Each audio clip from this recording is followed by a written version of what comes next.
Good morning. आज हम करेंगे न्यू चैप्टर 21 अनुच्छेद लेखन। अनुच्छेद लेखन क्या होता है? Paragraph writing. ठीक है, तो हम बचपन से पैराग्राफ्स लिखते आ रहे हैं, कभी अपने विद्यालय पे तो कभी अपनी प्रिय अध्यापिका या अपने प्रिय मित्र के ऊपर हम हमेशा ही पैराग्राफ लिखते हैं, है ना। लेकिन इन पैराग्राफ लिखने के लिए, अनुच्छेद लिखने के लिए कुछ रूल्स होते हैं। ठीक है, तो उन्हीं रूल्स को हम जानेंगे कि अनुच्छेद लिखने के लिए कौन कौन सी बातों को ध्यान में रखना होता है ताकि वो एक प्रॉपर तरह से पैराग्राफ बन पाए। ठीक है, तो आपस में संबंध रखने वाले किसी एक विचार पर केंद्रित वाक्य समूह का नाम ही अनुच्छेद है। ठीक है, अनुच्छेद की विशेषताएं क्या क्या है? अनुच्छेद एक सुगठित वाक्य समूह होता है जिसमें विषय का विस्तार एक विचार बिंदु तक सीमित रहता है। जो भी तुम्हारा सब्जेक्ट है, जिस विषय में भी लिख रहे हो, उसमें क्या होना चाहिए? एक विचार बिंदु जो कि एक दूसरे से आपस में संबंधित हो, इसका ध्यान रखना अति आवश्यक है। अनुच्छेद अपने आप में पूर्ण होता है। ठीक है, जो अनुच्छेद, जो पैराग्राफ होता है वो अपने आप में पूर्ण होता है, उसमें आधा अधूरा कुछ भी नहीं होता है। इसमें विषय से बाहर की कोई बात नहीं आने पाती। जिस विषय के बारे में तुम लिख रहे हो उससे अलग तुम्हें और बातें नहीं लिखनी होती। जिस विषय के बारे में तुम फोकस कर रहे हो सिर्फ वही बातें तुम्हारे पैराग्राफ में होनी चाहिए। ठीक है, सुगठित प्रभावपूर्ण अनुच्छेद लिखना एक कला है।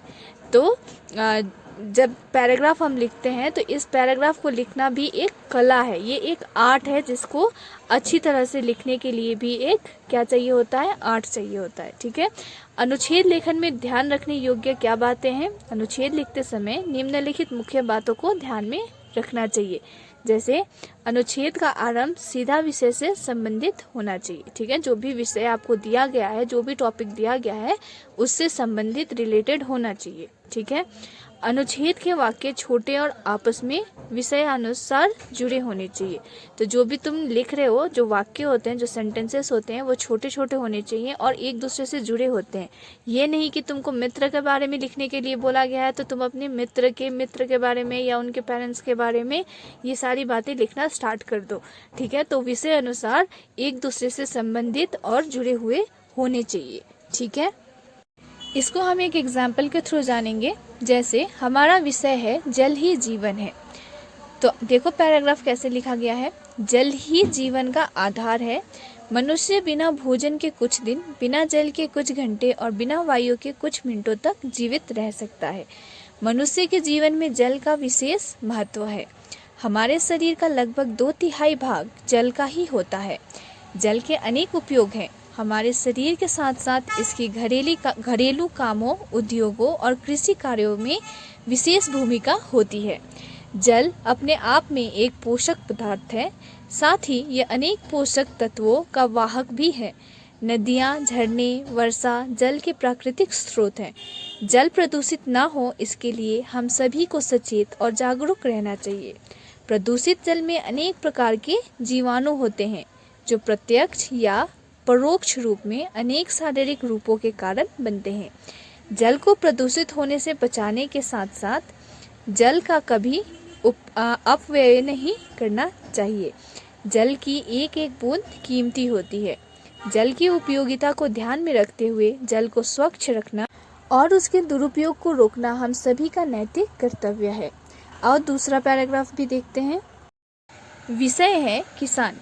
भारत एक कृषि प्रधान देश है। यहाँ की लगभग 70% जनता गांवों में बसती है, जिसका अधिकांश भाग किसानों का है।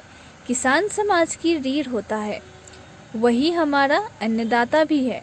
वह सुबह से शाम तक खेतों में परिश्रम करके अन्न उगाता है और हम सबका पेट भरता है। खेतों की जुताई, बुआई, सिंचाई, निराई और कटाई में वो अपना खून पसीना एक कर देता है। खेतों में लहलहाती फसल देखकर किसान का हृदय खुशी से भर उठता है। उसकी और उसके पूरे परिवार की खुशियाँ इसी फसल से तो जुड़ी होती हैं। इस अथक और कठोर परिश्रम के बावजूद किसान की आर्थिक दशा अच्छी नहीं होती। आज भी भारत का किसान निर्धनता की चक्की में पिसता है। परिश्रम से उगाई फसल का उसे पूरा दाम नहीं मिलता। वो कर्ज लेने के लिए मजबूर हो जाता है। अक्सर किसानों द्वारा आत्महत्या किए जाने के समाचार अखबारों में छपते रहते हैं। तो देखा आप लोगों ने, मैंने दो अलग अलग विषय पे आपको पैराग्राफ के बारे में बताया कि कैसे लिखा जाता है, और आपने देखा कि ये दोनों क्या था, एक दूसरे में संबंधित थे, है ना। उनके वाक्य छोटे छोटे हैं लेकिन सरलता से लिखे गए हैं, और मतलब अपने आप में यह पैराग्राफ क्या है, पूर्ण है, ठीक है। और जिस विषय को दिया गया है उसी विषय में पैराग्राफ में चर्चा की गई है, ठीक है। तो ये होता है पैराग्राफ, ऐसे लिखा जाता है। मैं आपको कुछ टॉपिक्स दूंगी, उस पे आपको पैराग्राफ खुद से लिखने होंगे, ठीक है। Thank you.